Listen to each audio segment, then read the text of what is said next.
Here's a clip from the Southwestern Lead app. Control the controllables. How often is that phrase said in Lead? We say it a lot. We say it a lot because it's critical to living a productive life. So what are the controllables? The attitudes we choose and the behaviors we choose. Our attitude is how we choose to view things. So what are some unhelpful ways people choose to see things, and what's an example of a more constructive way to see things? We can choose to view ourselves as a helpless victim of systemic oppression, or as a wise and experienced thought leader who stands head and shoulders above their peer group, or as a regular person just trying to make their way through the ups and the downs of life. It's obvious that we can choose our behaviors.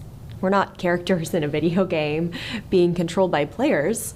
You can behave however you want, but there are consequences or results for every behavior, some good, some bad. Okay, let's use money as an example. What can that look like? If you choose to spend less than you make, the consequence is a reward, more money in your savings account. If you choose to spend more than you make, the consequence is a penalty. You're now in debt to a bank, and if you continue, the bank will penalize you even further by charging you interest. No one forces you into credit card debt. You choose your way into it. No one is forced to get a student loan.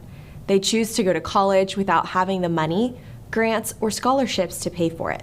Right, those are choices, or if we're talking about controlling the controllables, those are controllable behaviors. Another way we coach on this is to ask people to start observing their own habits. Humans are creatures of habit, and our habits are simply a consequence of the behaviors that we choose. Old habits feel automatic, but ultimately they're just the result or a consequence of choices that we repeatedly made. What's an example of that? Everyone loves to hear that it was their attitude and behavior that brought about the positive consequences. For example, I've been doing really good work and the boss gave me a raise. But what's funny is that no one likes to hear this or admit this when they're dealing with the negative consequences of their own attitudes and behaviors and habits. That speeding ticket wasn't my fault. Controlling the controllables is all about taking ownership and personal responsibility. Anyone can blame those people over there, or blame a system or some institution. Anyone can do that. But is everyone successful? Of course not.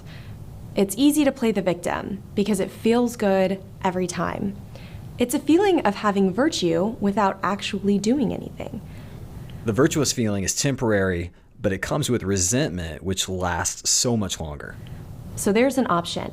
You can avoid personal responsibility, but you'll have to point fingers and blame people and carry around the heavier weight of negative emotions. It's hard to be successful because being successful at anything requires taking responsibility, which doesn't always look good or feel good. It's hard to tell yourself, I, and I alone, am responsible for my success. It's even harder to back that statement up with actions. You'll have to carry the weight of responsibility, but you won't have to carry the heavier weight of negative emotion. It's the ones who are willing to do that who ultimately flourish in life. Control the controllables.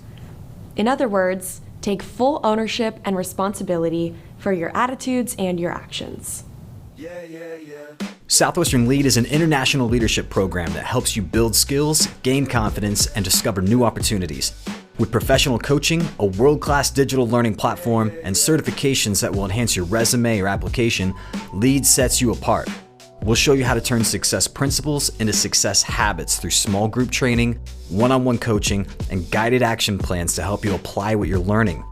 It takes more than academics to reach your goals. See what one of America's oldest leadership training programs can do for you. Visit southwesternlead.com.